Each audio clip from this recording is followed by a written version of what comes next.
kan ngenahin neuk jarah bae minta anter jarah teu bisa babacan ya Allah ya Rabbi jarah teu bisa ilah hadarat-hadaratan teu kudu hadarat sia cicing di dinya hai ahli kubur aing datang ya guys ya Fatihah Allahumma ya rafi'ad darajat Allahumma ya rafi'ad darajat Allah waktu keur Kangjeng Nabi Musa neuleuh jelema ngadoa ji ceknya aing can ngadoanya geus ngadoa didelekeun ku Kangjeng Nabi Musa aya aki-aki keur kieu bae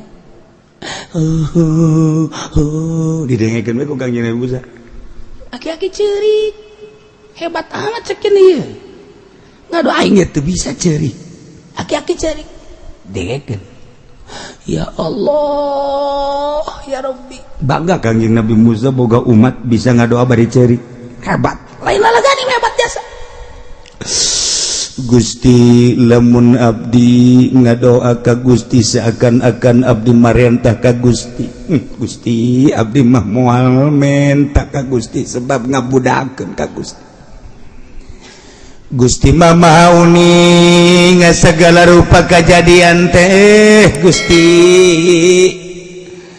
kajadian-kajadian naon bae ge jati Gusti geus atuh teu kudu ngadoana naon menta kumaha aja kabeh ge meunang Gusti ieu mah ngan sakadar abdi mah unjukan abdi deukeut jasa jeung Gusti abdi cinta jasa ka Gusti oh Gusti sayangku aku cinta padamu Gusti sebagaimana aku cinta padamu engkau pun cinta kepadaku tidak ada cinta di hatiku kecuali engkau ya Rabb ya Rabb ya Rabb ya Rabb akan ku peluk dirimu akan ku kecup dirimu jadi Kangjeng jadi kieu ieu budak kadoa wah teu beres aju kieu ye engkau kepeluk ya Rabb ya Allah engkau ku belai ya Rabb ya Allah engkau ku kecup ya Rabb ya Allah tidak ada dua di hatiku cinta kecuali engkau ya Rabb ya Rabb ya Rabb ya Rabb ya Rabb ya Allah ya Allah setelah engkau aku peluk tidak akan ku lepas sampai kapanpun waduh selalu engkau ada di pelukanku ya Rabb ya Rabb ya Rabb ya Rabb datangan ku Kangjeng Musa hai sakumaha kabebene sia saya ngadoa kos gitu mata maka bebene aku cinta padamu ku belai rambutmu waduh Masya Allah senang aku bersanding denganmu satu hari kita bertemu rindu rasanya waduh eta mah kos gitu mata maka kabogos carekan ku Kangjeng Nabi Musa Kangjeng Nabi Musa na dicarekan ku Musa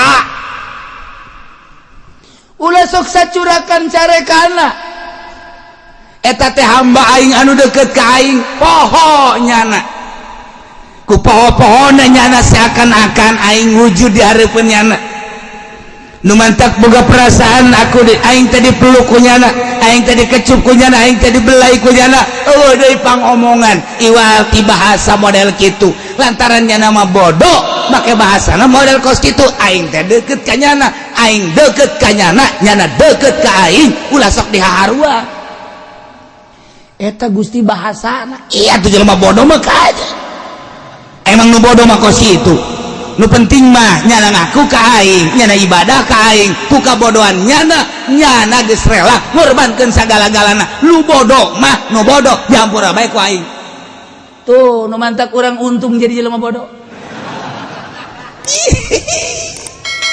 anu pinter mah hudang dipeting mandi wudu terus kemudian sholat tahajud lamun encan husu lantaran pinternya ka husu dicarekan ku Gusti Allah tapi nu bodoh mah asal hudang ngalah wudu salih sholat tahajud Allahu akbar tolin ahad Allahu akbar SD hudang-hudang jam 7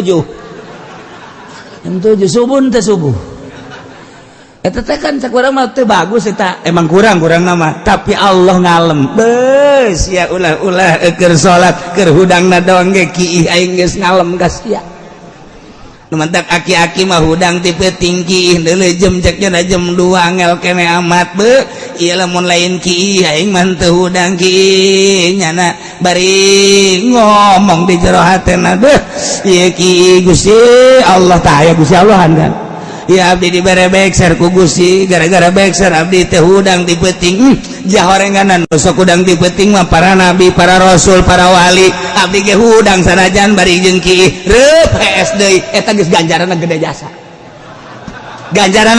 eta aki-aki ge teh kudu tahajud aki-aki mah kitu bae menang 5 bulan nya lagi boga perasaan oplo amat aing hudang hees rumaning salat ngan keur carita hudang doang ya juga boga pikiran kos gitu eta hebat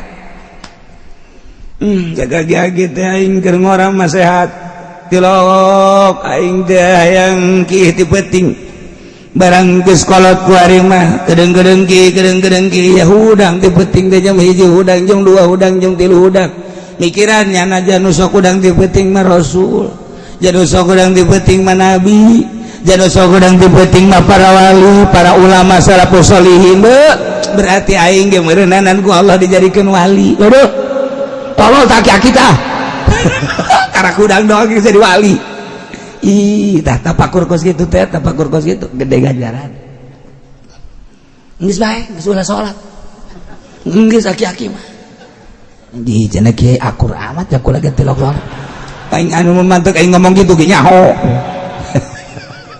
sia tilok sholat ngana di blon-blon penmannya jadi sekolah tak teh ieu carekan Kangjeng Nabi Musa antap kan eta hamba aing kabisana sakitu antap geus deukeut ka aing oh cak Kangjeng Nabi Musa horenganan dedeketan ka Allah mah sakumaha kadar dirina nu penting mah nemah bae aing mah boga ilmu teh sakieu aing mah boga ilmu teh sakit ku ilmu sakit ku aing deuk dipake ka Allah asal nemah tadarruk DP ka Allah boga rasa ku bodoh aing daripada jelema pinter agul ku pinterna maningan nu bodoh ngarasa bodoh jadi akhirat bakal hebatan nu bodoh ngarasa bodoh daripada nu pinter ngarasa pinter deh pinter aya di aing segala rupa di aing dik sanu ngalehkeun aing beuh dokter aya di aing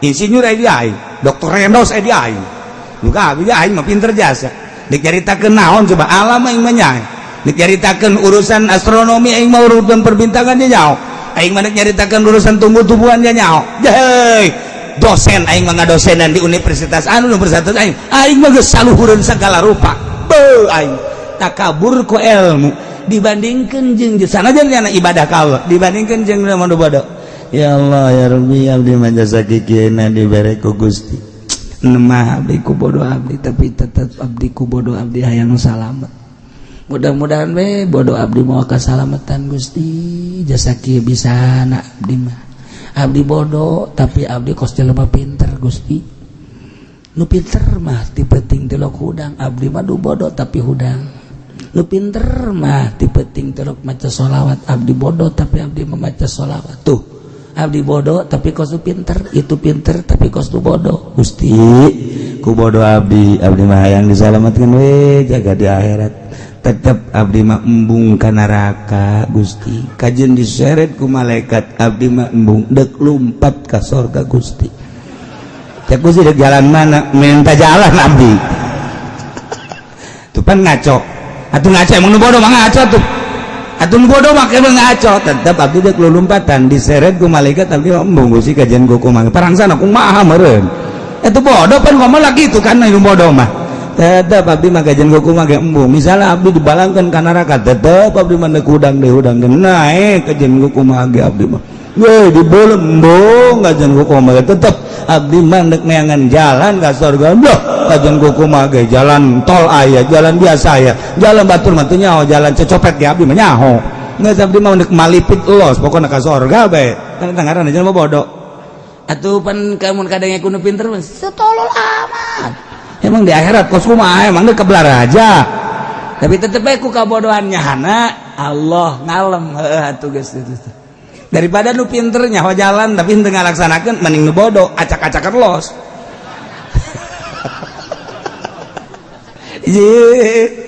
Oh gitu deh ditimbang Gusti ulah ditimbang abdi mah tuh ya karasa amal abdi mah teu bara ragus teu karasa abdi mah begitu ditimbang kabeh salat babul pangeran geus teu kudu ditimbang abdi mah je salat abdi jore puasa abdi jore zakat abdi jore segala rupangan abdi mah muga neraka sakitu doang geus sakitu abdi mah kajen gugu mah ge embung bae kokojotan abdi kajen gugu mah ge sida kokojotan kumaha henteu kokojotan kajen gugu mah ge tempat di sorga jang sia mah sisina bae Gusti di sisi cek jana mah meureun bapak kolotnya anak kunanta ngomong gitu bodoh makan ngomong kok situ tak eta nu bodoh ngomong kitu Allah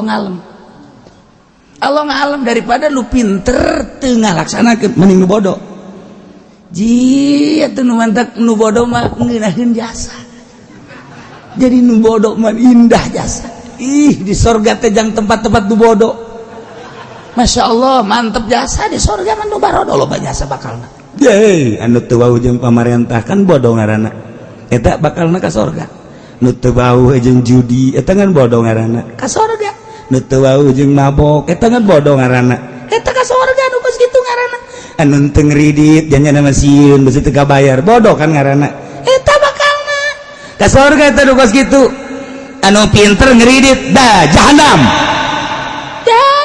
tah mending bodoh teu mah geus kitu sia emang henteu nyokot duit di bank embung aing mah sieun aing mah bodoh aing mah ngarasa bodoh sehingga henteu salamet sorga heuh sia mah usi motor ku ari mah teu kudu make DP asal aya KTP bae embung aing besi ka henteu kacocokan ka ditu lah geus aing mah ngarasa bodoh henteu aing mah kajen naik sepeda bae lah kajen lah atawa leumpang bodoh sorga heuh sia mendingan ka ditu tuh raramean ku ari kur aya di ditu embung aing mah deuk salat duha bae lah aing mah ngaranna bodoh ieu sia salat duha ku husu bae kajen aing mah teu husu gen penting mah tarangan hideung bae geus lah geus bae ke aing nuduhkeun ka malaikat ulah sok ditimbang-timbang deuleu tarang deuleu tah teu kadeuleu sakieu hideungna urut naon eta ulah nyebutkeun naon hideung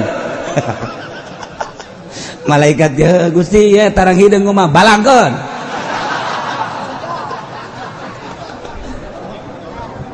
maksudna bodoh ieu mah keur carita nu bodoh tapi nyana ngalaksanakeun sorga di emang umat dongengkan tadi nu ngadoa ka Gusti umat kangjeng Nabi Musa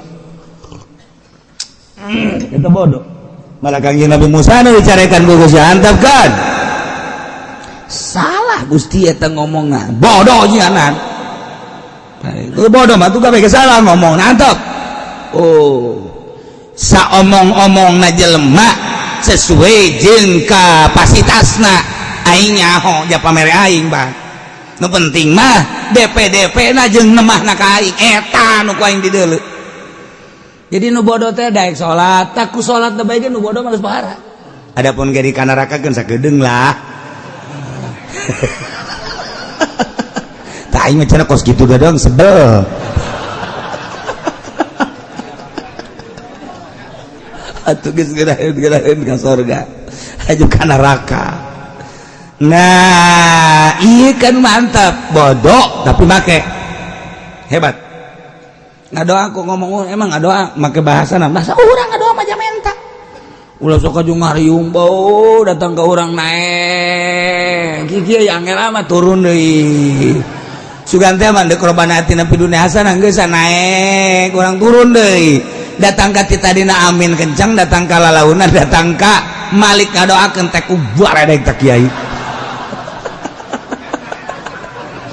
Malik dilanat cadak atuh ngadoa mah kada salamat ulah loba cara kangjeng Nabi sih geus make urang lamun ditangariung ye tangariung eueuh kiai ustad urang mah aja cenah jatuh bisa hadiah make urang Fatihah ka hiji yang ngaran saha ayo kadekan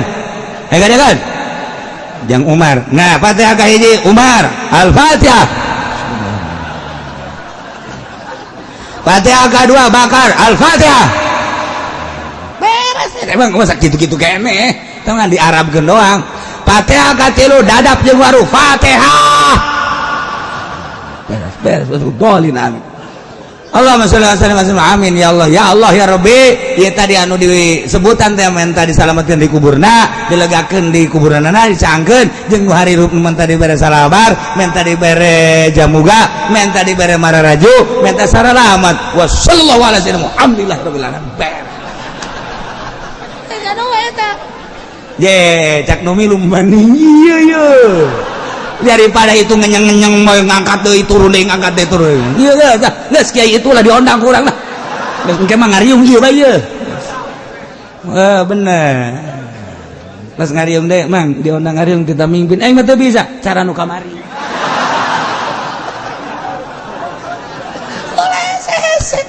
Tuh, orang ku ngaji kan ngeunaheun. Neuk zarah bae menta anteur, zarah teu bisa babaca. Ya Allah, ya Rabbi. Euy. Jarang tuh bisa ilah hadarat-hadaratan teu kudu hadarat sia cicing di dinya. Hai ahli kubur aing datang ya guys ya Fatihah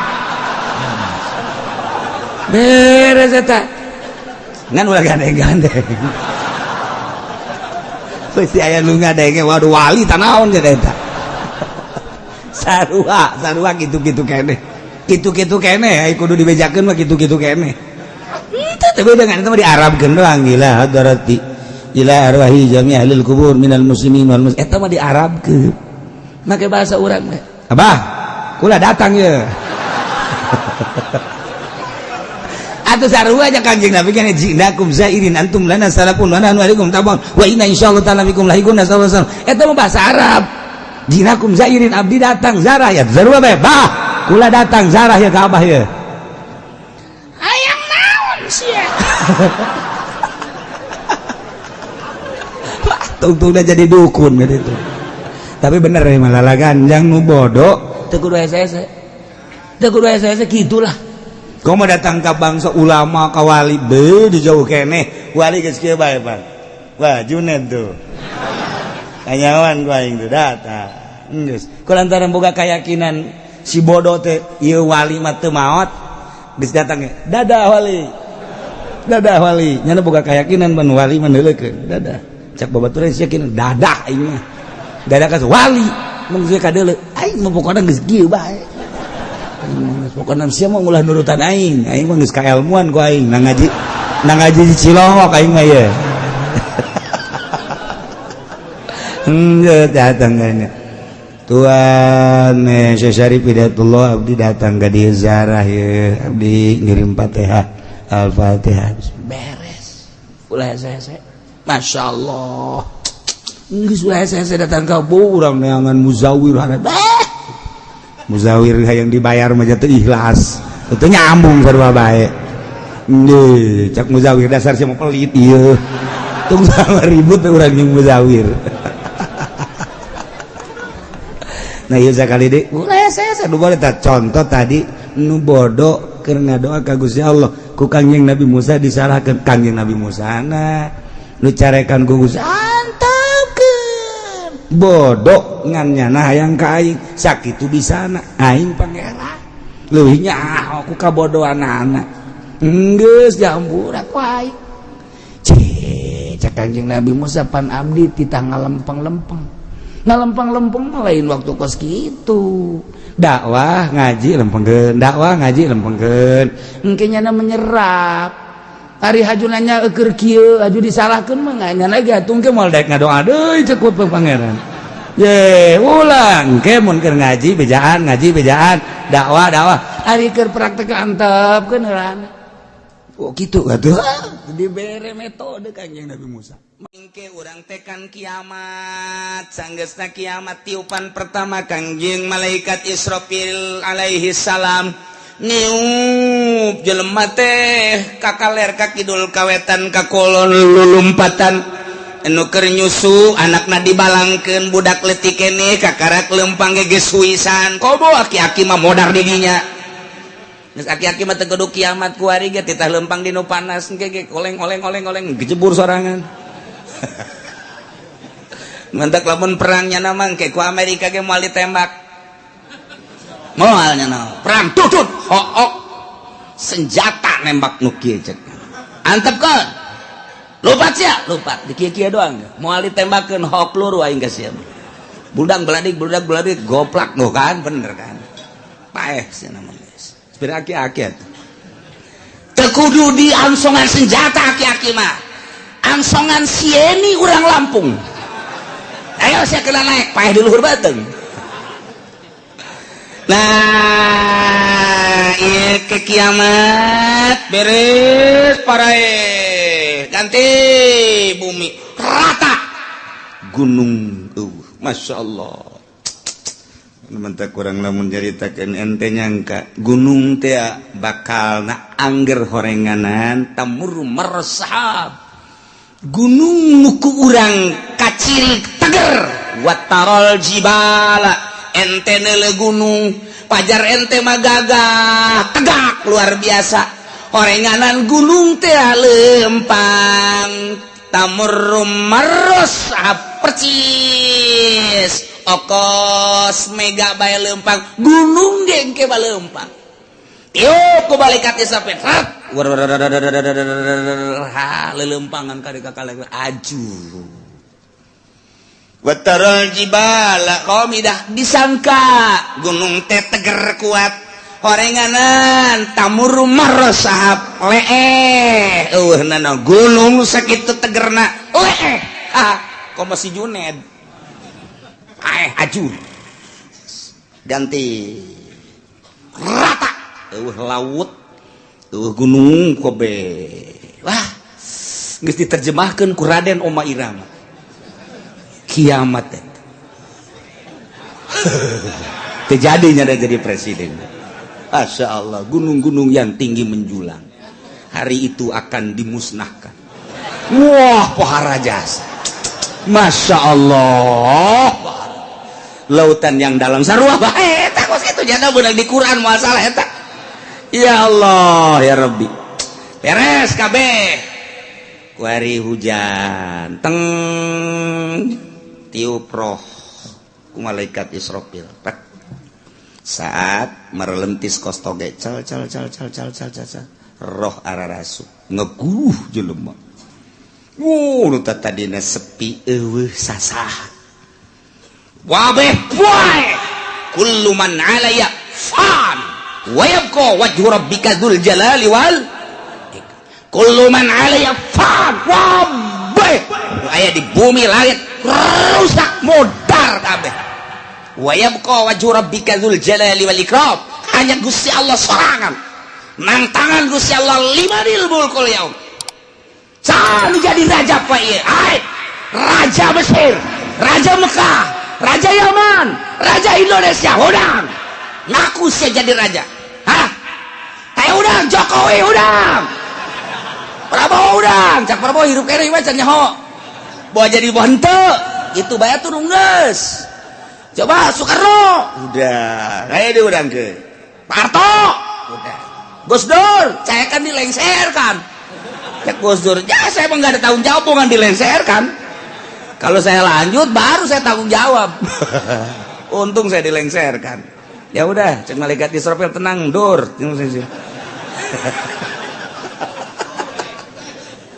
Masya Allah tantangan limanil mulkul yaum geus beres kabeh harirup giring ka mahsyar timbang amal timbanganana kos timbangan emas aya talanjuhan aya jaruman aya cecepehan cecepeh nu sabelah langit jeung bumi mun dieusikeun kadinya asup nu sabelah deui geus teu kabagian jadi kadegeun asup mun ku gedegeunana cecepeh ari nu deuk ditimbangna segede Juned leutik kan ku gede-gede amat dek ningalikeun jeung nembongkeun ka maha kuasaan jeung maha dahsyatan Gusti Allah Subhanahu wa taala. Wih, jelema dikiring di berbagai negara kabeh ka mahsyar. Di mana letak mahsyar? Letak mahsyar teh Masjidil Aqsa.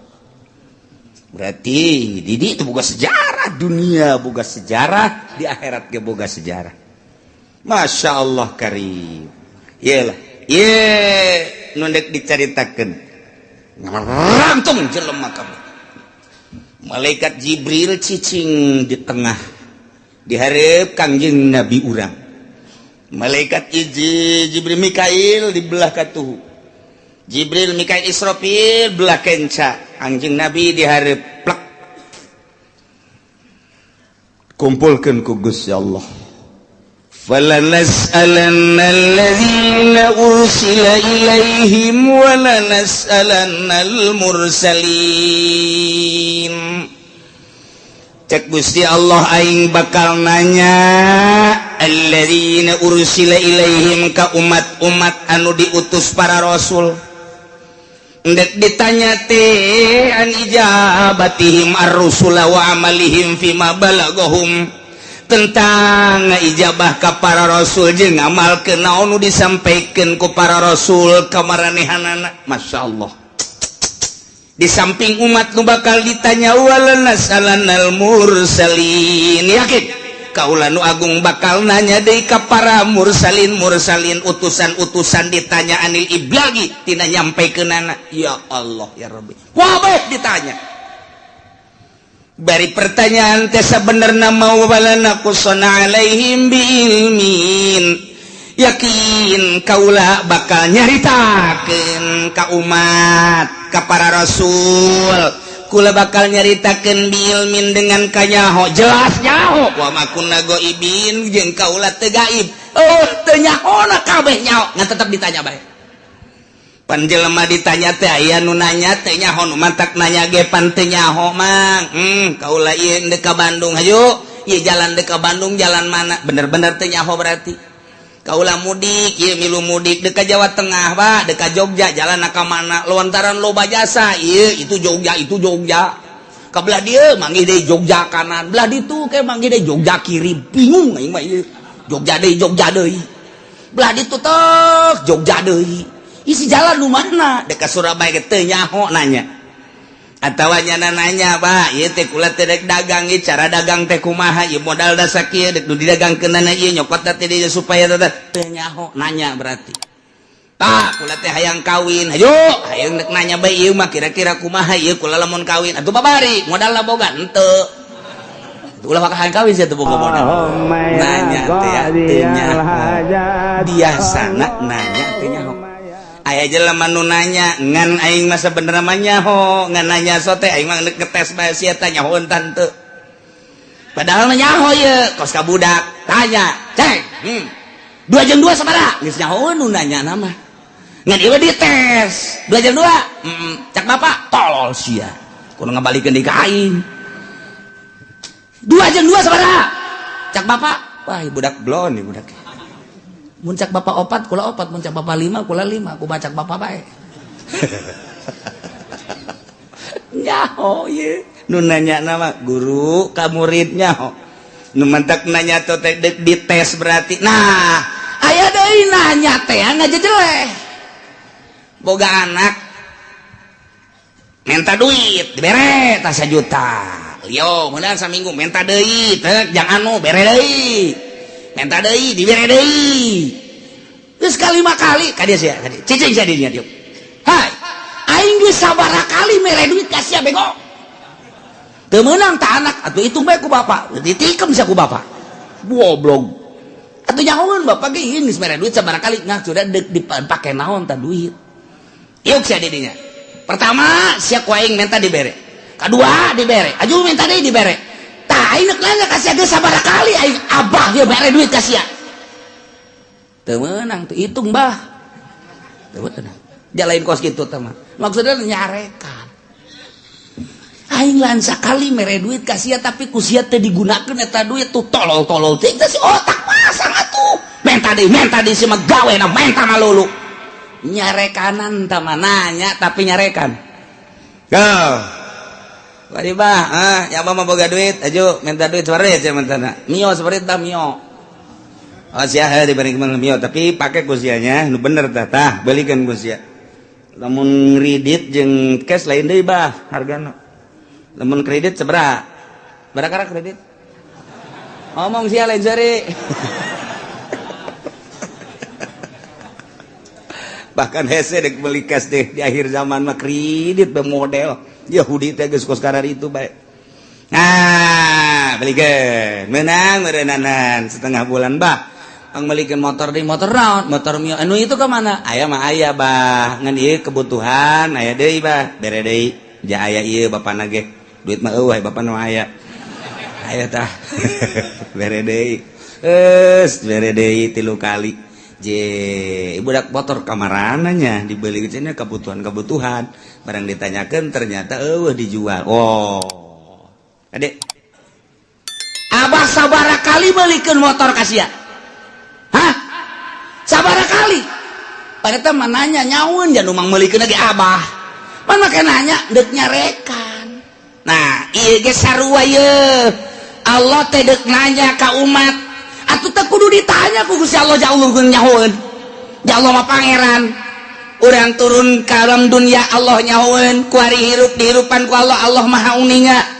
kemudian urang kuari ayeuna dibaya pagawean dagang berpolitik atuh Allah mah maha uninga kapae urang mah teu nyaho ira bakal pae Allah bageus nyahoeun kumaha ditanya tuh urang ku Gusti Allah nanya dadek nyarekan ka urang nah ieu sia bakal ditanya ku Gusti Allah temenang kia sia ku aing pan dihirupan nah iya sia harita teh hirup kemudian pagawean sia waktu hirup naon bae cak Gusti padahal Allah nyaho cak urang teh atuh coba bae Gusti ka nyahona tumpahkeun ka dieu wah dikerekem sia ku Gusti Allah teu menang kos kitu nyanggakeun sadaya-daya Gusti padahal Gusti maha uninga nah ieu bakal ditanya urang kabeh ditanya urang sebagai makhluk ditanya Kangjeng Nabi lagi ditanya sarua bae urang ditanya tentang naon tentang an ijabatihim ar-rusul wa amalihim fima balaghum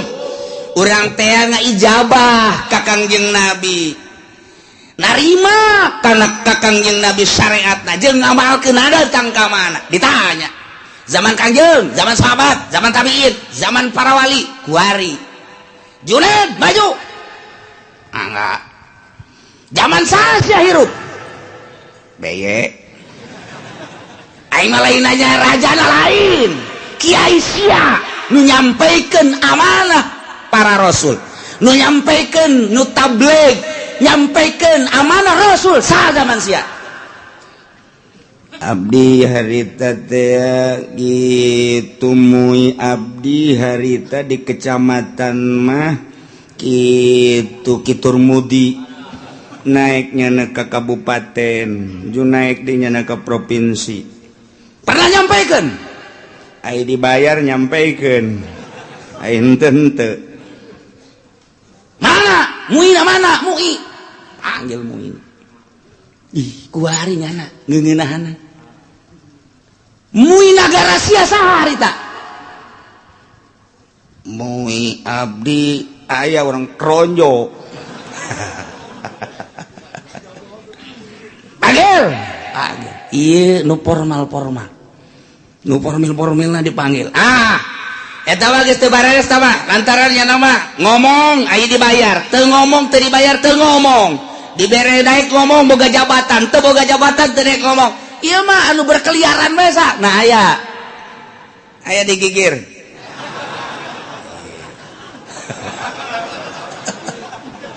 disebutan di Jakarta kiai anu di kampung kiai anu pernah nyampaikan pernah cara nyampaikan aku mah muludan bere duit eta lah lamun dari bere duit ngaco ulah nu eta nu asli nu nyampaikan nu asli saha ayo gerak budi bejakeun diangsongkeun ka hareup deuk kumaha coba eta urang lamun geus dikitukeun kumaha eta dihareupeun Gusti Allah sia zaman ieu pernah nyampaikan nyana bahwa Nabi akhir zaman Kangjeng Nabi Muhammad pernah kemudian naon nu disampaikan ku manehanana rukun wudu rukun salat dan syariat lah dain sebab bener coba tanya kiaina ditanya deh siapa pernah nyampaikan bener nyampaikan lagi dah bae ai diondang muludan sok diberkatan aya mun teu diberkatan dibuledan moal kadinya deui wah itu beres ya aduh masya Allah nah Ieu bakal caritakeunlah secara global be umat bakal ditanya tentang narima syariat ti Kangjeng Nabi na nya atawa henteu aya apa henteu. Ditanya, hai umat, pernah henteu Muhammad nyampaikeun amanah ka anjeun, tablighur risalah. Wah, jelema bur kabeh ngomong, aya nu pernah, aya nu henteu. Ai Islam kabeh nyaritakeun pernah, kafir mah henteu, kan bela dirinya. Cak Nasrani teu pernah, kami mah teu pernah sampai berita-berita kebenaran Muhammad, teu pernah sampai Muhammad nyaritakeun tentang syariat, teu pernah. Nasrani Yahudi kabeh wah bangsa encek kabeh ngararomong engke mah kuari nyana baru teu beuteungna engke mah nyana di ditu pias. Teu pernah nyampaikeun umat kaula teu iman ge ka Gusti, teu iman ge ka Muhammad. Oh, berita nyampaikeun. Maka uranglah jadi saksi itu. Wah, pacencongan urang jeung urang. Tidinya lah al yauma nakhtimu ala afwahihim wa tukallimuna aydihim wa tashhadu arjuluhum bima kanu yaksibun. Rame atuh Bang. Wah, encek kampung Melayu ngomong. Hanya geus teu make hayah kampung Melayu mah. Encek RRC bener. Nu kampung Melayu mah geus pohon, bapak jasa encek lagi geus teu bisaeun. Eta mah nya encek nya susah, ya Allah, nya di neraka saneng-neng rugina ka bina-bina. Hehe, pohara jasa. Ari tatanggana mah nu Islam sanajan nya ka neraka pan bakal dikaluarkeun. Tatangga si encek. Milu nya digawe jeung encek. Tapi kan nya lantaran aya imanan tetep dikaluarkeun, untung kan. Nu ieu, walalas alanal ladzina ursila ilaihim, ditanya umat tentang nerima atau henteuna ka para rasul jeung sanggeus nerima ngamalkeunana macem-macem ke rame.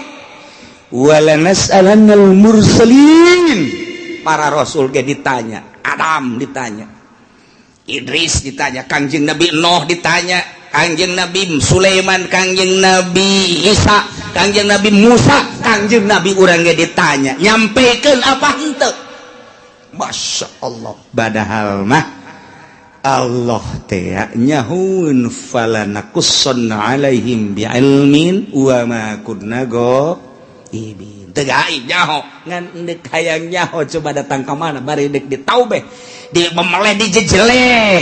Aya jelema anu abdi mah ieu hirup teh di zaman SBY kiaina harita Kiai Pulan abdi mah teu pernah ngadengi nyana nyampaikeun ore cok jelema teh falanakusson alaihim ilmin cak Gusti Allah nyaho aing ge sia teu ngaku datang tablighur risalah melalui kiai anu siana cak Gusti Allah nu teu ngajading teu ngadenge pan aya muludan pan aya rajaban kiai ngabuka pangajian tong-tong ge datang ka songhek siana nu teu daek falanakusson alaihim Allah jaritakeun neunaeun bagi kiai nu katitipan ilmu sampaikeun besingke di akhirat ditanya walanas alannal mursalin ditanya para mursalin ditanya para wali para kiai ketika urang dikahareupeun kiai anu sia di zaman anu nyampaikeun teu henteu kunaon sia dititipan ilmu teu nyampaikeun nu ngondang kunaon sia nu mata kayang diondang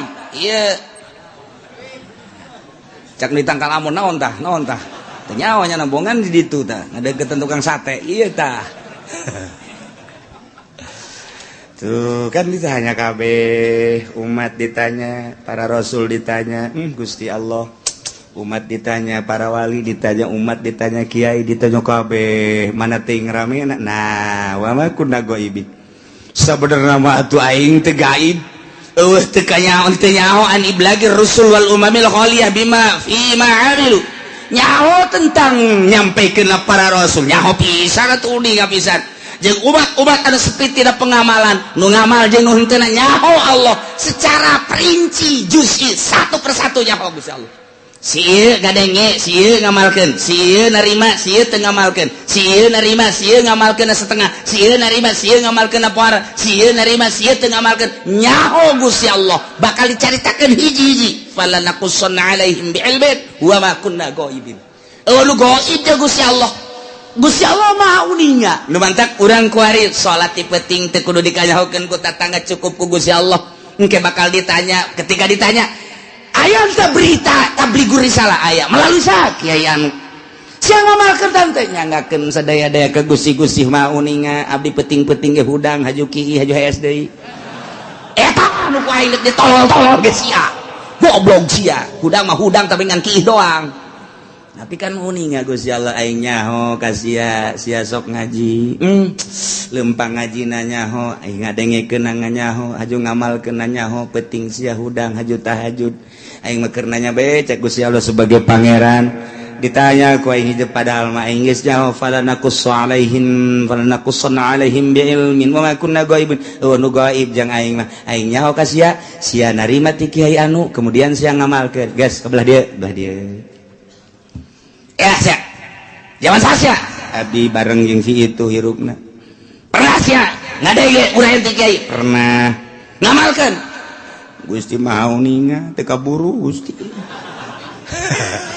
naon bae kasibukan sia abdi di pabrik Gusti mana babaturan sia anu di pabrik aya tuh itu sia ke di pabrik sia eta neangan duit jang kitu napakah pamajikan jeung keluarga sia sempet salat abdi mah minggu ngaji lamun teu keur gawe emang aya nu minggu gawe aya abdi mah ieu teh ai naon kitu ngaranna kesempatan salat mah salat tah bareng sapabrik sia pan sia mah salat sia henteu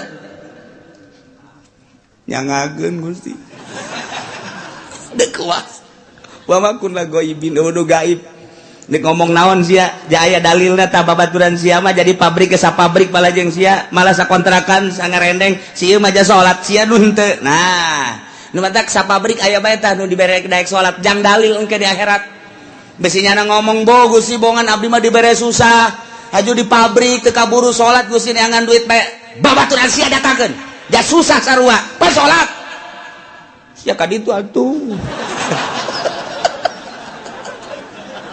ndek lompat ka mana sia ayo sia dalu wa makun la ghaibin waduh gaib jago sia tah mah deuk nyarekan bae supaya kadenge ku ban sojen tinggal babaturan-babaturannya na waduh si itu dicarekan moal teu aya dicarekan ini lompat ka mana ya ini lompat ka mana nah kabeh bakal ditanya fala naqussonna alaihim biilmin wa ma kunna ghaibin tanya hiji-hiji bari Allah nyaho lu gaib ka Gusti Allah supaya jelas Allah teh pangeran dek ngajejeleh jelema ditanya ku Gusti Allah kunaon sia persiapkeun ti kuari jang engke ngajawab pertanyaan eta lain lalagaan ieu mah Al-Qur'anul Karim wal waznu yauma idzinil haqq ya Allah timbangan lil amali dipasang aliso lisohaikiha atawa jang nimbang amal bimizanin lahu lisanun timbanganana aya jaruman wa kafatali aya dua cangkok dua mangkok dua cecepeh kama waroda fi hadis Kanjeng Nabi geus ngajelaskeun ayat 3 hadis tu ngajelaskeun tentang sifatan mizan tentang pertanyaan jaga maksudna naon timbanganana jelas nu ditimbangna apa jelemana apa amalna apa bukuna eta lah Kanjeng Nabi nu ngajelaskeun aya nu jelas ngajelaskeun Kanjeng Nabi jelemana langsung diayakeun di hadis lain Kanjeng Nabi nyaritakeun jelemana mah tetep nangtung di itu nu ditimbang adalah sohaib buku-bukuna cek sakaol mah lain buku-bukuna amal bae diwujudkeun ku Gusti Allah amal bagus herang bagus caang amal goreng poek joreng nu jelas mandek kumaha ge ima urangna wa ima bukuna wa ima amalna pan nu jelas mah tetep bae ditimbang-timbang keneh ieu ayatna wal waznu yauma idzin al haq timbangan nyata timbangan nu bener yauma idzin harita bakal dipasangkeun jangan sing hade faman saqulat mawazinuhu faulaika humul muflihun sahaja lemah nu ditimbang berat amal hadena faulaika humul muflihun bahagia wa man khaffat jelema anu hampang mawazinuhu kahadeanana berat ku kagorenganana faulaika alladzina khasiru anfusahum jelema eta lah anu ngarugikeun dirina waktu di dunia bongan teu daek beramal bitaswiriha ilan nar ku sebab dijongklokeun ka neraka bimakanu biayatina yazlimun, ku sebab maranehanana ngazolimkeun teu percaya ka ayat-ayat Allah subhanahu wa ta'ala. Nu ngantak urang mah alhamdulillahirabbil jauh masa urang ka Kangjeng Nabi tapi urang iman ka Kangjeng Nabi Muhammad sallallahu alaihi wasallam, jauh jeung Kangjeng Nabi tapi urang ngalaksanakeun syariatna. Dibabaca ku urang sifat wajib di Kangjeng Nabi di para rasul teh opat. Urang diantarana kabeleteran kuari. Tah, di dieu lah bakal ditambah ditimbang saurang-saurang. Malaikat Jibril di dieu, Mikail di dieu, Israfil di dieu, Kangjeng Nabi di dieu. Cek sakaol Kangjeng Nabi ngajelaskeun timbangan hade nu gede jurusan sorga, timbangan nu goreng ieu neraka. Asal ditimbang let ka dieu ka kenca belah dieu geus tinggal ngagejebur ka neraka. Asal ditimbang leketai ka belah dieu geus sorga, tinggal berangkat ka sorga bae. Ya Allah ya Rabbi. Kuari urang teh cek sakaol Kangjeng Nabi ngajelaskeun timbangan teh timbangan qada wal adli. Ieu timbangan teh timbangan papasten jeung keadilan. Nu mantap kuari urang timbang diri urang. Kuari kurang kudu timbang kejujuran jeung keadilan urang geus datang ka mana urang nuturkeun Kangjeng Nabi. Geus datang ka mana ngalaksanakeun syariat Kangjeng Nabi ketika ditimbang kurang bera rasa. Aing lamun ditimbang berat mana ieu? Tibata bae mata ieu, lobaan dipake neuleuh Quran apa lobaan dipake neuleuh TV, kurang bae timbang. Kuari ieu. Qada wal adli kuari cek Kangjeng Nabi timbang maneh merenung. Ceuli lobaan pake ngadengekeun musik apa lobaan pake ngadengekeun urayan-urayan. Hayo coba hayu. Apa lobaan ngadengekeun anu hasud ka urang, anu ngomongkeun ka urang, apa lobaan make ngadengekeun Al-Qur'an, hadis, kalam ulama. Timbang ku urang sorangan bari merenung kieu. Urang timbang ku sorangan bae hayo geura. Leungeun lobaan pake nyekelan naon ieu leungeun. Ayo sia leungeun, apa nu teas-teas apa nu hipu-hipu. Sia leungeun. Timbang ku sorangan urang, komo nu geus kolot mah maningan ge beureum mah melotot pegahan engkos kol bodewek ye. Tinggal nyi hajina, "Hoi. Mana eta mata kosong amat?" Teu kosong teu naon. Naon ngalang layung kitu. Teh tu didinya bae lanang. Eta melotot kitu. Keur ngarenung ngaji tadi cek kiai aing ieu geus asa di akhirat bae. Ya hajina teu percaya karena kuari bae. Kalau ngomong gitu atuh sia ini bener ku sia dikitu-kitu.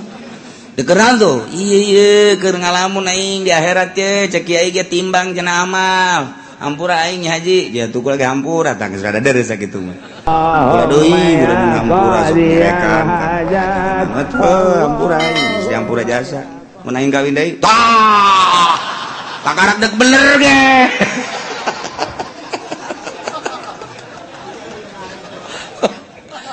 Tah urang ngarenung ieu aing lamun ditimbang kuari andai kata paeh aing ye.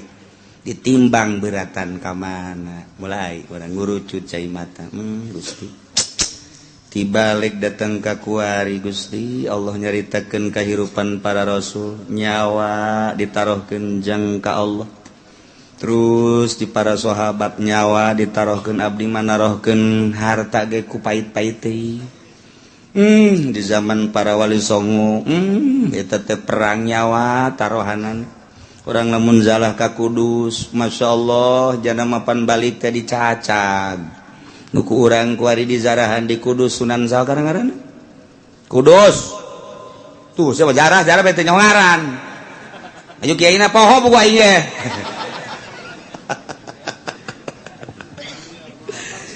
Tuh. Eta panjana mah perang, Sunan Kudus mah perang, balik teh pan dibawa teh tinggal nyawa, balan cak sakaol bapan potong ieu na ge.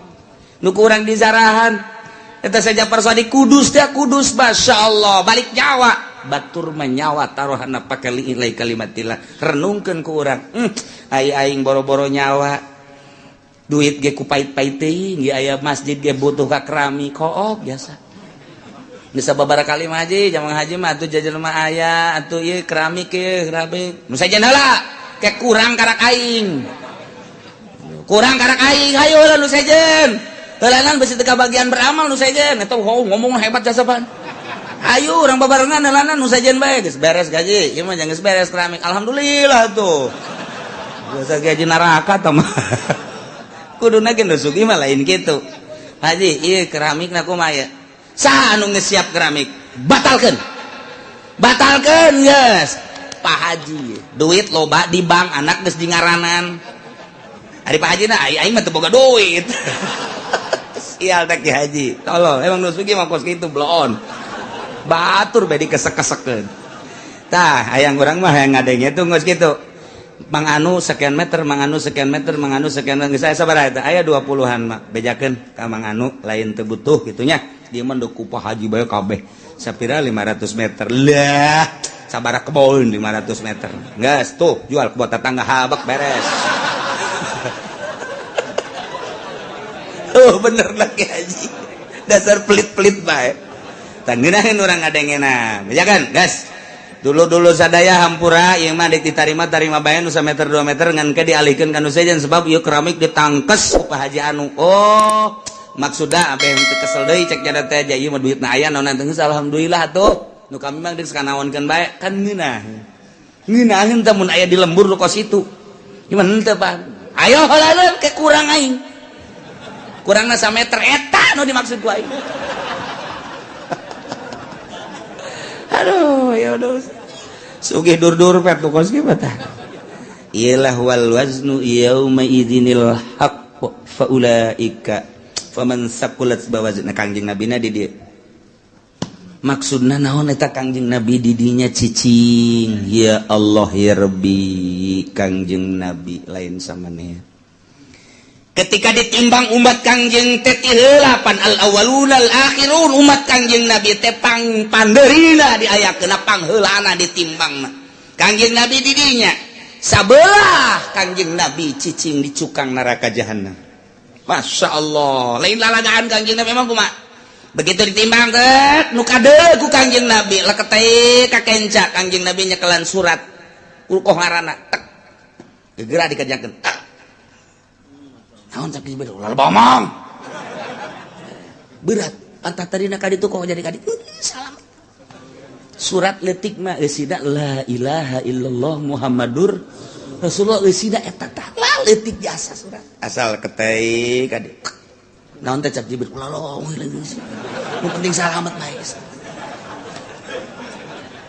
sada senang jasa urang boga Kangjeng Nabi modal kitu senang mun aya presiden nu kos kitu mantap jasa tah ya Allah ya bahkan sinar sholawat maka deuleu begitu dek ditimbang tak timbang leket teh kade maneh kadeuleu ku kaula cek Kangjeng Nabi ai Tuhan saha ma ahsanaka wajhaka wa ma ahsanaka khalqaka saha ieu kasep amat jeung bager amat ana nabiyuka Muhammad oh ku kaula kadeuleu maneh sok maca sholawat 11 ta salat saeutik jasa cek ya aduh aing 11 baheula isinya diomongkeun di hareupeun jelema cak batu deh 11 doang geus kajeun 11 ge lantaran saya istiqomah geus begitu ditimbang tek teundeunan sholawat ka dieu oh 11 bae kuat ka salamet tas salat 11 nyana nanya heula masana wajhaka kasep amat Tuhan saha jeung tita tadi tutulung bae ana nabiyuka Muhammadun oh pohara ieu kaciri ta nu sok maca sholawat mah ku Kangjeng Nabi kaciri sidar sholawat tah geus disalamet-salametkeun mantap ku ari ulah-ulah cicingin geus kolot poe Jumat geus jam 10 ka masjidna teu bisa jam 9 mah teangan di dinya tihang jang nyalande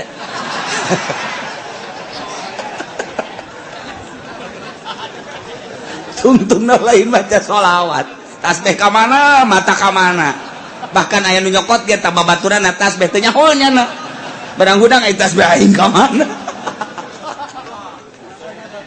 Taruh teh baca sholawat lah mumpung urang hirup komo nu geus kolot mah ieu inget wal waznu yauma idzinil haqq ya Allah ya Rabbi ingis jasa untung aya Kangjeng Nabi urang Kangjeng Nabi Muhammad sallallahu alaihi wasallam lantaran kabeladianan mah cepet ya cepet limbangna cepet cepet jadi Kanjeng Nabi kan atuh kulantaran sorangan nimbang cepet lai ka dieu aya anu henteu kabagian sapaat kaburu Kanjeng Nabi na keur munyeuna ka dieu ieu ka dieu dibalangkeun ka ditu kan waduh aing Muhammad bae cek jana aing teu kabagian ya tapi tetap Kanjeng Nabi kadeuleu ku Kanjeng Nabi pas gagolepak ka neraka cekel ku Kanjeng Nabi entah tulung ka malaikat Jibril salamat ka eta atuh teh manggeus jore cek eta teh jadi itu lagi main simplong melulu ya aya solawatan cek Kanjeng Nabi sabaraha sih sok maca solawat ai muludan cek nya maca tante henteu ngadengekeun doang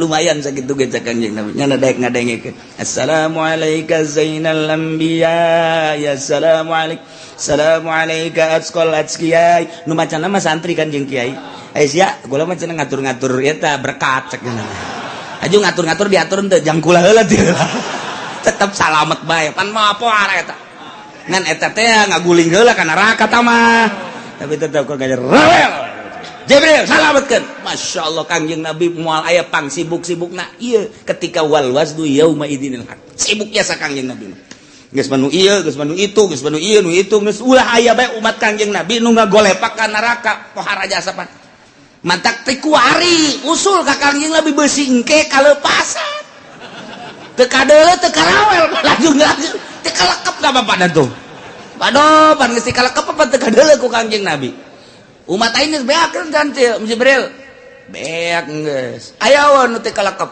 bangona mah aya pan kita tadi aing sakieu sibuk lah cek Kanjeng Nabi ka ditu eta lah aya bae coba tang ya tuh bener cabut Jibril cabut sih ti kalekep kunaon kredit cek gitu lebat ketik wari urang lobakeun maca sholawat ka Kanjeng Nabi Muhammad sallallahu alaihi wasallam apalkeun ayat ieu mah jang supaya urang merenung wal waznu ari timbangan yauma izin nalika dipertanyakeun umat jeung para nabi yakni yaumal qiyamah al haqu timbangan nu jelas nu hak nu nyata bakal dipasangkeun urang bakal ditimbang imma urangna langsung wa imma amalna wa imma bukuna nu bakal ditimbang nu jelas deuk mamana ge pasti ditimbang tah ke dajal lah turun wah kaunggal nagaranya nama hiber dajal mah jelema hayang emas cokot batu asal siap percaya aing pangeran di mana negara daerah lu cai aing datang ka dieu tepak doang nya timbul wah cai culcer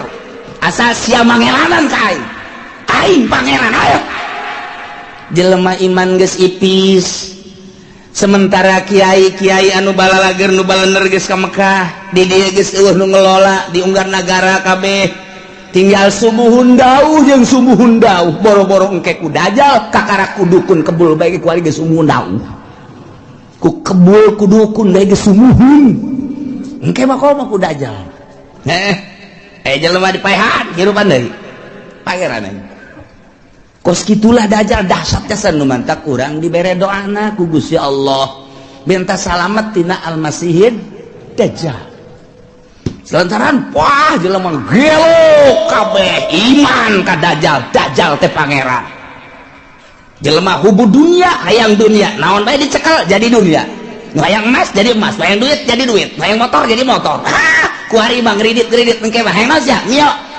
mio datang sia naon hayang Avanza berem Avanza ngajogrog sia hayang naon ieu mah cenah hayang hartop aya tuh di ditu tuh aya los cokot usia tuh harta telempang akina rusak atuh geus bacem hayo sih hayang awe watu jelema ngagarak eta lah nomor kahiji dajjal nomor kedua setelah dajjal nuzul Isa turun Kanjeng Nabi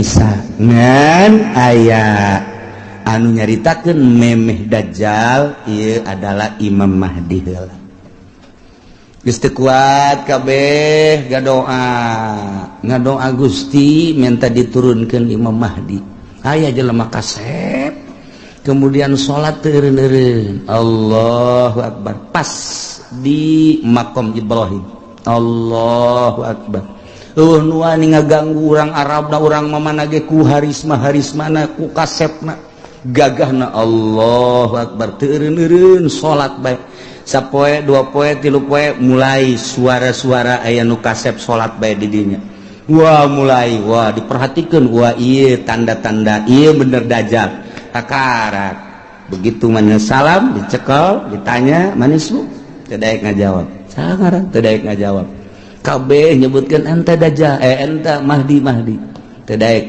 kakarak make subuh wallah ente mahdi kakarak wah ditangkeu perjuangkan Mahdi ilah Mahdi nu bakal jadi kesatria lah eta bakal non istimewa mah berjuang melalui Imam Mahdi mantak wari geus loba tuh di Cikupa aya Mahdi hiji tapi tukang main gapleh teh mah di Bojong Mahdi hiji teman niruan sendal bae deui si Mahdi macam-macam Mahdi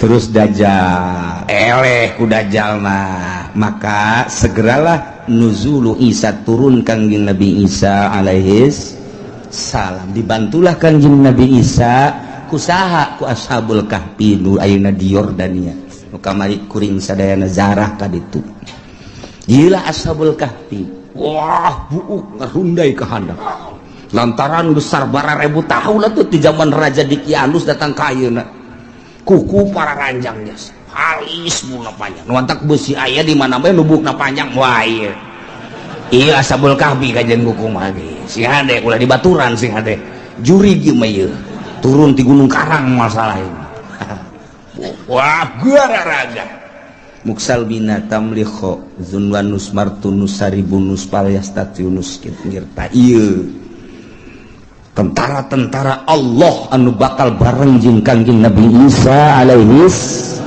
dajjal diudang ku kangjeng Nabi Isa umpat ka mana dia udang terus eleh lah ku kangjeng Nabi Isa kangjeng Nabi Isa dakwah dirinya Masya Allah istimewa jasa terus kangjeng Nabi Isa dakwah saha nu nyaritakeun bahwa kula pangeran batil bohong goblok cak kangjeng Nabi Isa kula mah sakadar utusan Allah mata kurang lamun nyaritakeun kos kitu teh jelas kunaon ku ari pangeranan mantak pada tahun 300 sekian musyawarah konsili disebutna mun baheula konsili mun di urang mah muktamar para penggede begitu muktamar ngajelaskeun ieu teh untuk memutuskan apa Isa itu adalah Tuhan jadi dituhankeunana teh ku uskup-uskup eta teh hasil konsili jadi berarti hasil musyawarah jadi nganunghankeun pangeran ngamangerankeun ka kangjeng Nabi Isa teh adalah pada tahun 360 sekian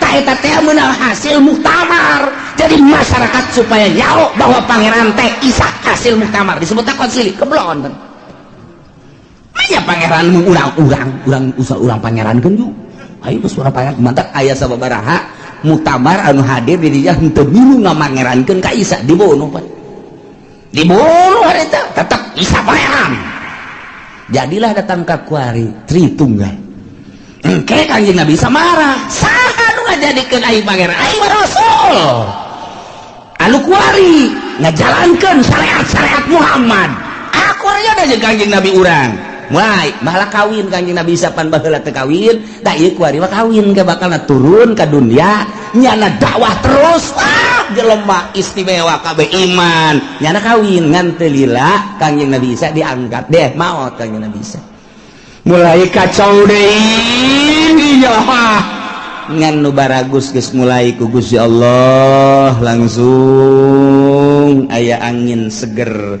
asal ngambe angin eta pae asal ngambang eta maot nu ibadah ka Allah maut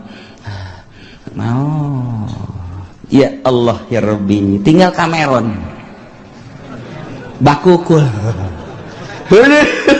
geus luar biasa ya bakukul deui belah tidinya turunlah Ya'juj wa Ma'juj urang lamun nyarita dina Al-Qur'an aya Ya'juj wa Ma'juj anu dibendung ku kitu Zulkarnain urang mun maca surat Kahfi aya ke diharap bakal dongeng Ya'juj wa Ma'juj nu Kangjeng Nabi waktu Kangjeng Nabi tas Isra ningali bendungan imam kitu raja tersebut ieu geus sagede kieu tah sedengkeun ieu de kaluar tah de kaluar geus sagede kieu cak Kangjeng Nabi engke bakal gede di akhir zaman bakal kalaluar di bada kalaluar Ya'juj wa Ma'juj terus bae ngadaharan naon nu aya bae manusia di dahar hewan di dahar swagua rupa di dahar wah Ya'juj wa Ma'juj mah ieu mah tangkal kayu sok bala di daharan bae ieu datang anu pohara jas mantak baheula ku Zulkarnain di bendung ge raja sadunya ajar Zulkarnain dipuat di Al-Qur'anul Karim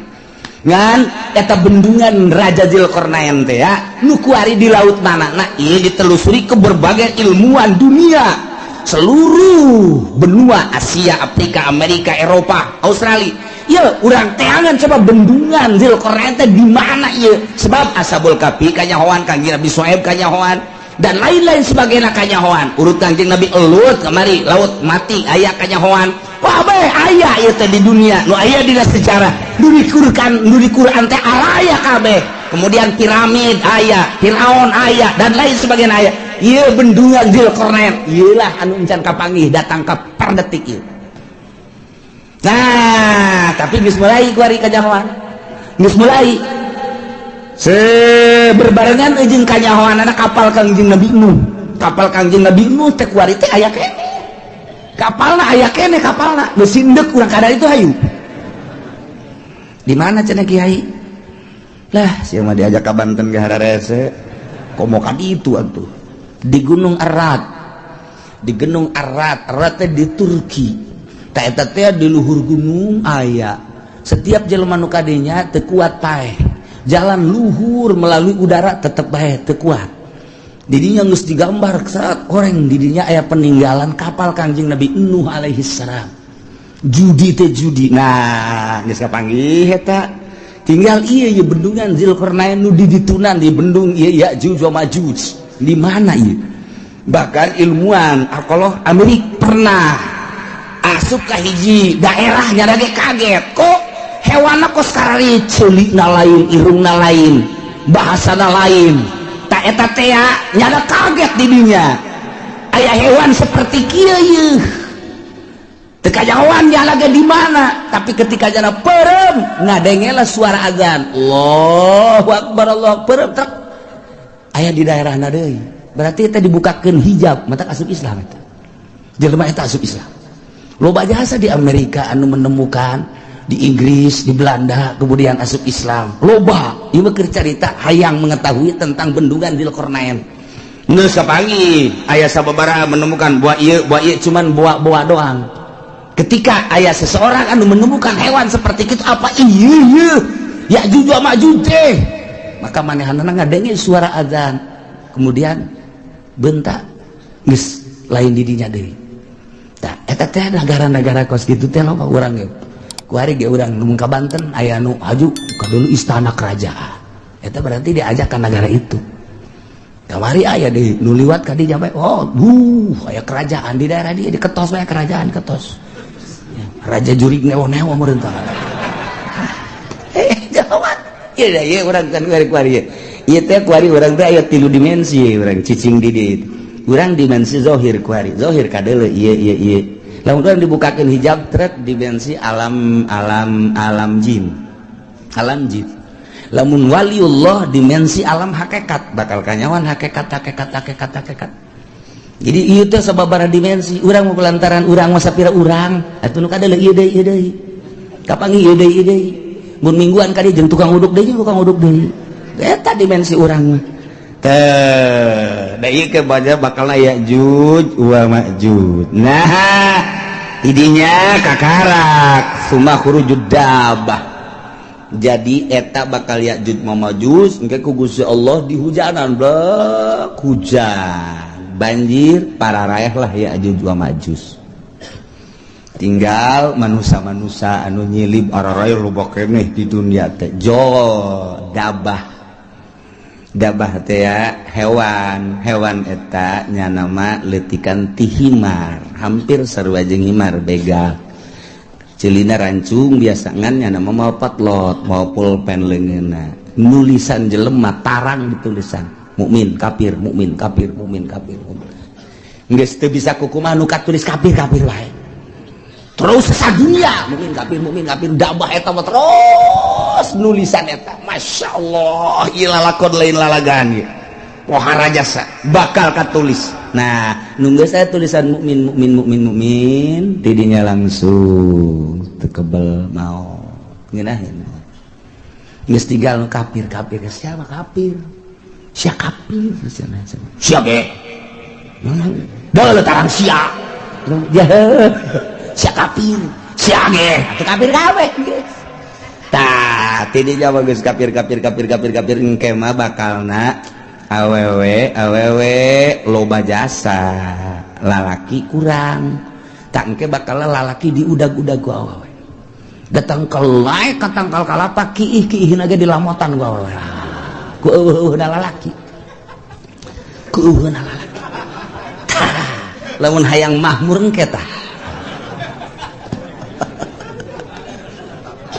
aduh haju deui zina teh kuari makan masih kena di kamar masih kena di kontrakan eta anu kelas di hatap nu belah ditu da mah tuh di hotel di tempat-tempat anu geus puguh lokasi-lokasina engke mah di sisi jalan kos kotok ieu hayang itu dibuka sleting beres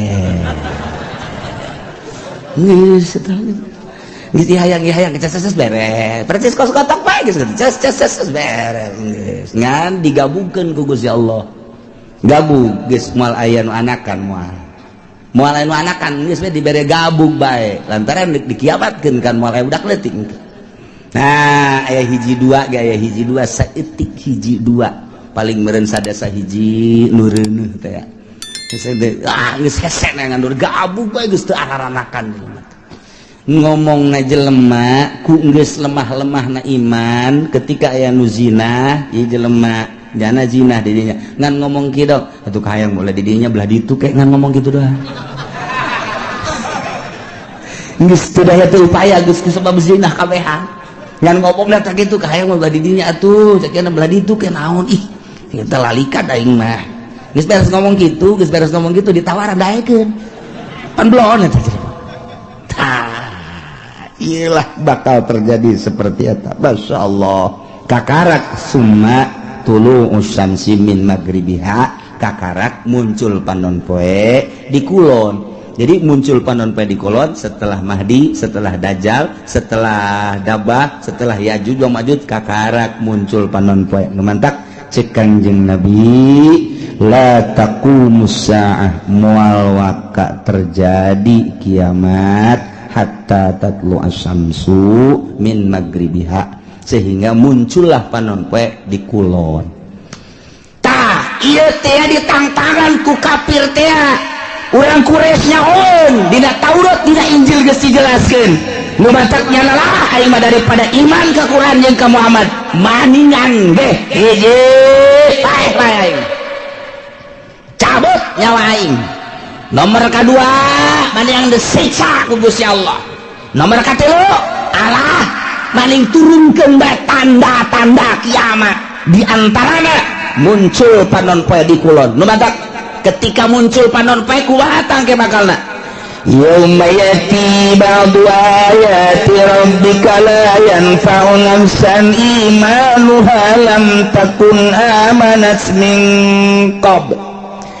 Dina poean datang sebahagian tanda-tanda pangeran yakni tere datang kiamat wahiyatul usyamsi muncul panon poe min maghribiati kulon. Sakumaha geus dijelaskeun di hadis Bukhari Muslim tah ketika muncul panon poe di kulon teh la yanfa'u nafsan imanuha lam takun amanat min qabl.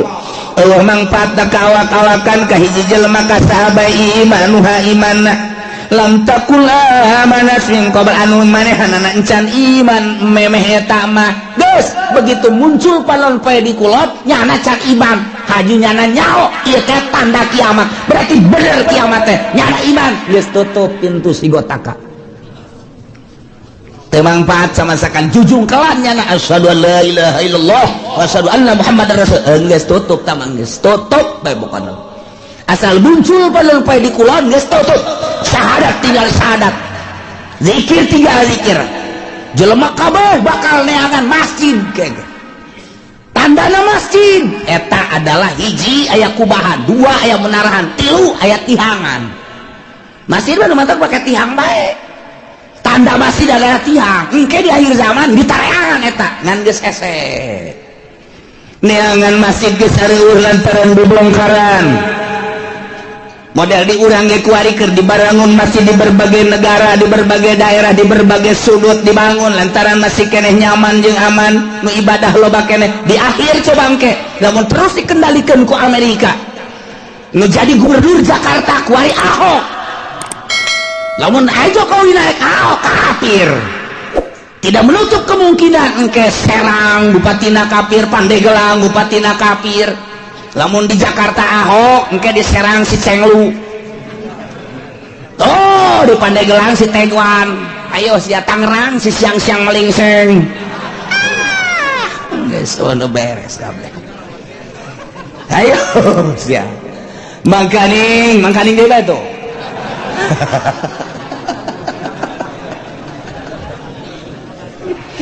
Lipo keur dibangun, BSD dan lain sebagainya bang didinya lah aya pusat-pusat kegiatan-kegiatan kafir. Nu geus kanyahoan bae kapan dinasa baheula teh didinya teh aya senjata nu sakitu lobana deuk nanaon eta teh sa? Si Haryati, Haryati teh saha? Hah? Sakar ngaranan boga nasa? Anu ditangkep teh pan sia nyaho, pan babaturan sia. Hartati. Tepat loba senjata didinya ente mah teu nyaho.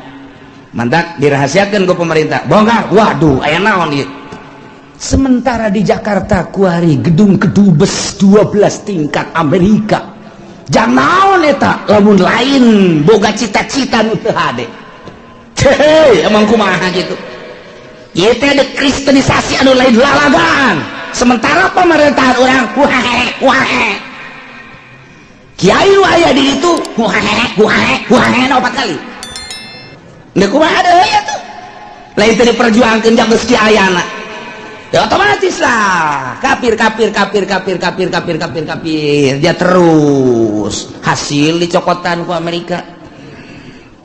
Hasil dicokotan dan lain sebagainya urang dibangun. Ah, kadeuleu geus lemahna di urang. Asal aya nu bergerak dianggap teroris, asal bergerak dianggap teroris kan sararieun kabeh iman geus eueuh mulai gempor.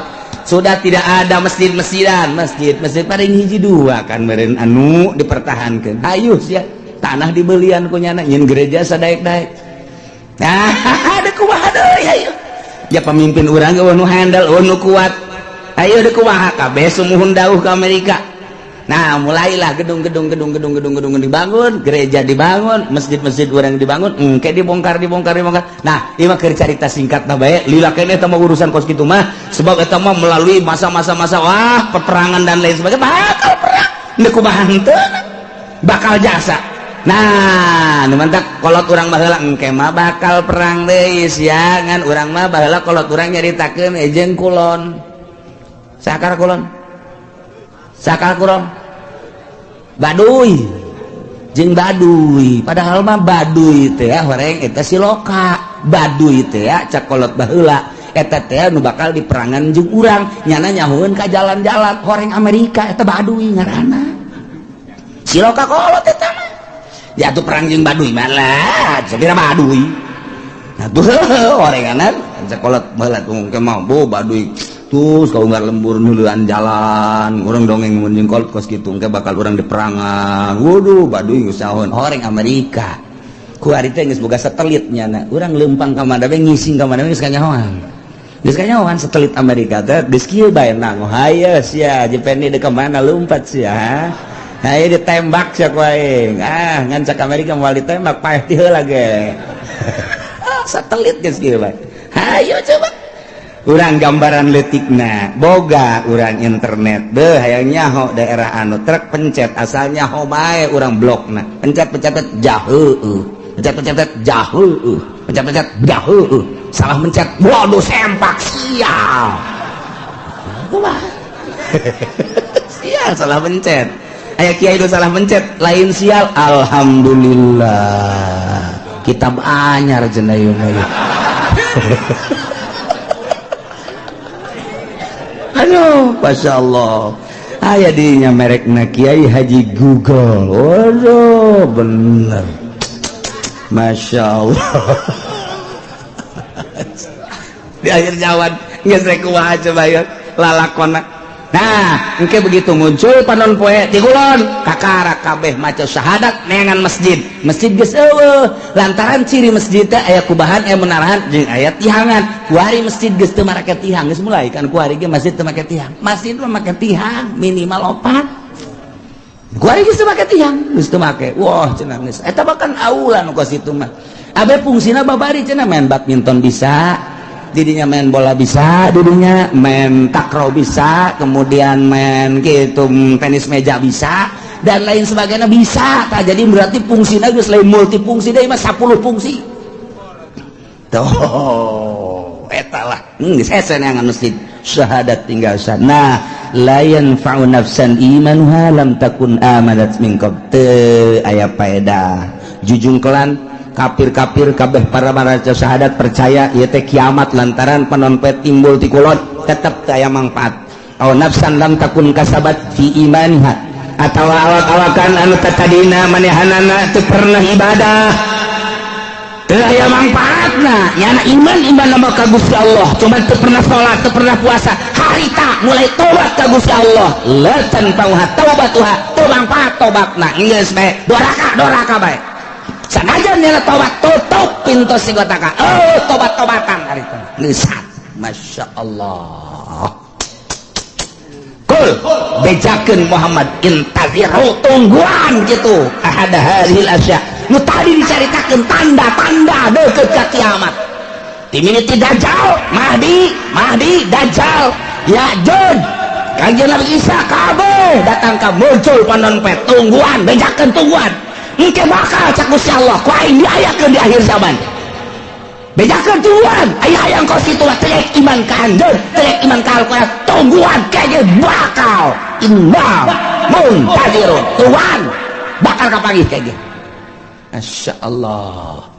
Diawali engke kuloba perjudian, permabokan jeung perzinahan. Engke mah hese neangan parawan nu asli teh hese. Kabeh mun geus kaun deuk dikawin teh nyana bebeja geus pernah zina.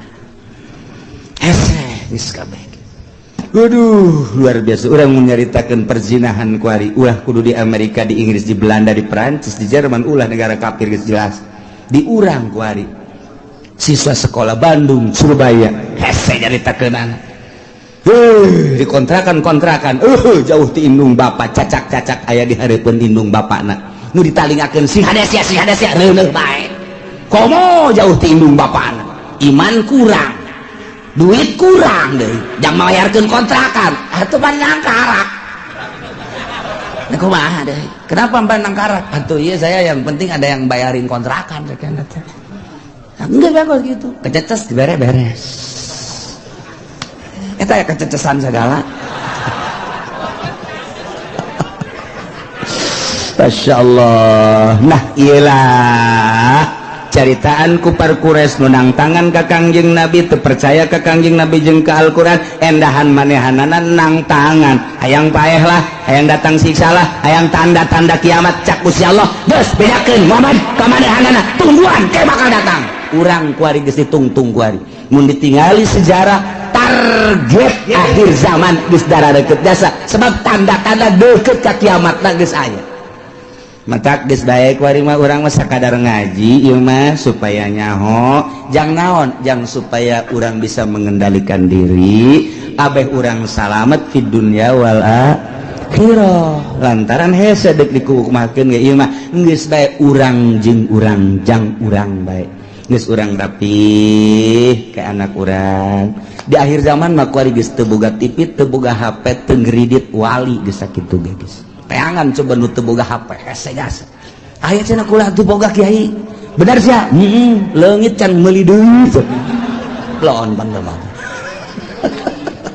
henteu timbul ti nurani atuh kiai bae boga HP da 3 kiai nu hiji diceuli nu hiji diceuli nu hiji diirung laon bantah kiai atau kau pedagang atuh. Masya Allah eta mah terserah ieu mah keur nyaritakeun karusakan nu warokna mana na ieulah urang ngaji supaya nyaho horenganan karusakan teh geus darareket jasa urang salametkeun diri urang eueuh nu leuwih karunya ka diri urang iwati diri urang salametkeun diri urang pamajikan urang anak urang luruskeun menuju Allah Subhanahu wa taala. Anu mantap Gusti Allah nitah puasa emang kumaha kitu eta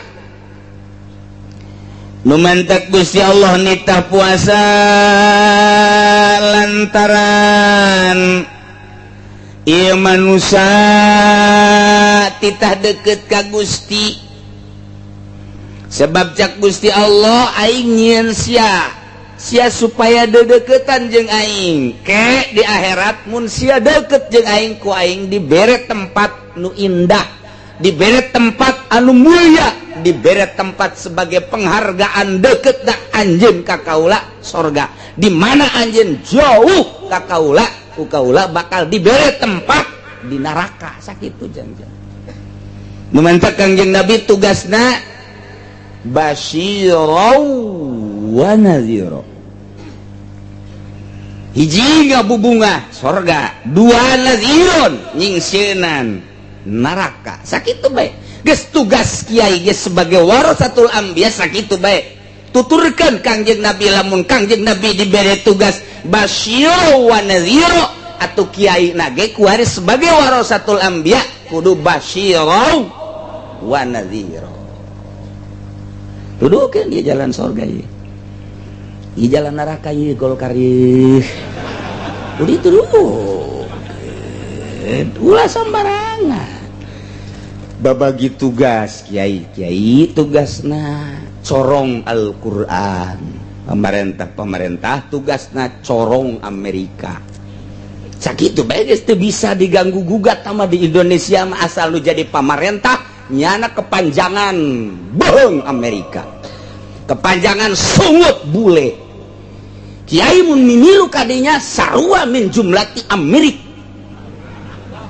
sarua bae hese-hese tah jadi ngaji mantek mah kos kitu teh kudu dicaritakeun kulun pa badun kulun pa lese badun kulun pa lese teu kudu buktikeun bae kos kitu ulah nyaritakeun mantek bari nyana henteu bermantek talu kudu na teh mah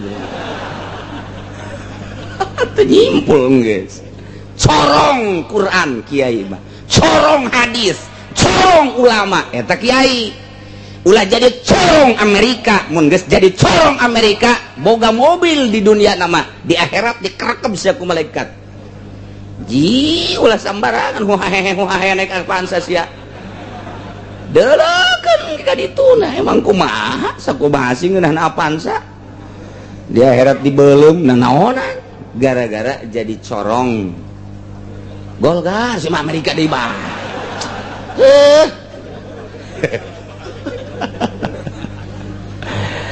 atuh teman-teman teu bae ngan hampir kitu bae kabeh ieu mah keur carita kasimpulan dihenteu teh atuh kitu bae dihenteu teh ge kula mangan sakadar ngabejakeun doang pedah Kangjeng Nabi basyirau wa syahidaw wa mubasysyiraw wa nadhir kumaha kitu kieu lazatud dunya arbaatun kalazatan dunya aya opat sakadar opat kanikmatan dunia hiji at'am dahar dua wasyarab nginum tilu wal jima'u jima sek nomor kaopat naon molor sakitu gua perhatikan sebagai ieu teh meunang ti Kangjeng Nabi dikemas ku ulama oh ngan sakitu kalazatan dunia mentak ibu lulusan ngajelaskeun ge nikmatud dunya salasah ngan nya nama kadituna ya idkhulul zakar bisa we teh ibu lurus lah nikmatud dunya salasan fardhu taban namun wa qublatun wa idkhulul zakar nikmat dunya ngan tilu tengetkeun ku sararia cak Ibnu Ruslan hiji naumun molor, kadua kublatun nyium, katiluna mana nyium. Ieu kalau zakar, tah ngabebeskeun panakol tongtrong Cih, atuh kumaha ngomongna sia eta coba. Eta jak kitu ti dituna kitu tuh kitu bae. Aduh, sekurang Jawa apa iku? Ah sia. Boten ngertos ora iso orang Jawa. Ya wis, gue lulu dah.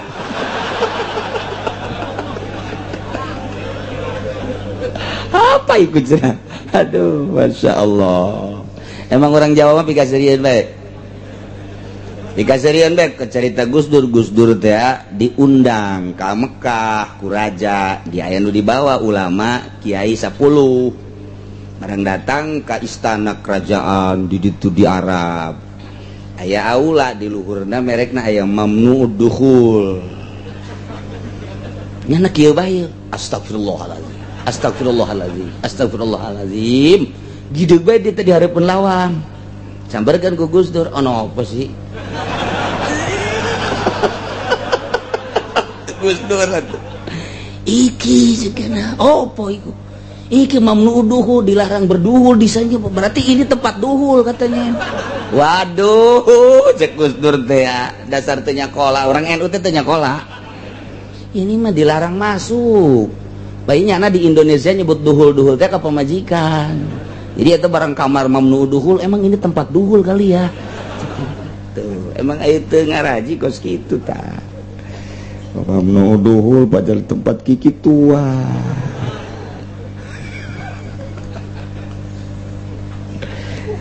Nah, hiji dahar, dua nginum, hartina to'am teh kadaharan. Timimiti dahar berikut bubuahanana, nomor kedua inuman, nomor katilu jima, nomor kaopat ieu adalah sare. Jelema asal geus teu ngeunah dahar, gas, gada siap-siap ngameteran taneuh 1,5 meter atau 2 meter. Teu ngeunah nginum kitu keneh bae. Di mana-mana geus teu kuat jima, geus moal kebal deui. Komo, duh cenah kiai geus 4 peuting teh teu bisa es. Kunaon emang? Wallahu alam. Atuh geus ieu mamere bae caingan geura siap-siap bae ka ditu. Neuk ngarendeng jeung abah apa jeung emak. Opat eta. Nah, ternyata begitu diteliti fa innaha hijabun lil abdi anillah. Nu opat eta karena kalazatan dunia jadi hahalang terhadap manusia, terhadap hamba, terhadap jelema tidak deukeut ka Allah. Nu opat eta ngahalangan deukeut ka Allah. Jelema loba dahar jauh jeung Allah, loba nginum jauh jeung Allah. Eta mah deukeutna jeung kebobule. Nomor katilu jima jauh jeung Allah. Nomor kaopat naom ieu pertama loba molor teh atuh jauh jeung Allah. Boro-boro jeung Allah atuh jeung dulurna ge jauh. Jeung atuh dulurna nanyakeun ka mana si eta? Hees. Aduh aing mah boro jeung Allah. Jeung dulurna jauh, jeung babaturanna teh jauh. Ieu molor. Nah ieu lah hijabun lil abdi anillah. Memendak wa idza furida shaumu syahran ala wa idzan furida shaumu syahran ala Muhammadin wa ummati kulantaran eta nu opat teh jadi hahalang terhadap hamba ka Gusti Allah. Allah mardukeun puasa ka Kangjeng Nabi jeung umatna tina sataun sabulan supaya ngarasa deket jeung Gusti Allah Subhanahu wa ta'ala. Orang di bulan Ramadan mah darekeut dasana ka Gusti. Insyaallah salaki bager ka pamajikan. Pamajikan bager ka salaki. Eta Ramadan teh kos kitu tah. Ka anak bager, ka tetangga bager, anu boga mere, nu teu boga menta bager ngaranna. Insyaallah, insyaallah. Istimewa jasa. Ya Allah, ya Allah. Hiji. Nomor kedua na hikmah tidak dipardukeun puasa 30 poe. Nu mantak ieu puasa 30 poe atawa sabulan. Kunaon emang? Ieu sasakalana. inna abana Adam alaihi salatu wassalam, sanyana Kangjeng Nabi Adam bapak orang kabehan alaihi salatu wassalam, lama akala begitu anjeunna ngadahar buah khuldi nu dilarang ku Gusti Allah, langsung ku Gusti Allah ditegur, bakia min jawfihi miqdaro salasina yauman, di jero beteung nyesa 30 poe. Ya Adam, hei Adam, turun maneh. Eta teh akan dilarang, teu meunang di deketan, teu meunang di dahar, ku anjeun dirobak, turun. Turunlah Kangjeng Nabi Adam. Nu dibawa ku Kangjeng Nabi Adam ti langit ti sorga 4. Nomor kahiji daun, sebab pakaian eta kabeh kena dicopot ngan ampok-ampok doang.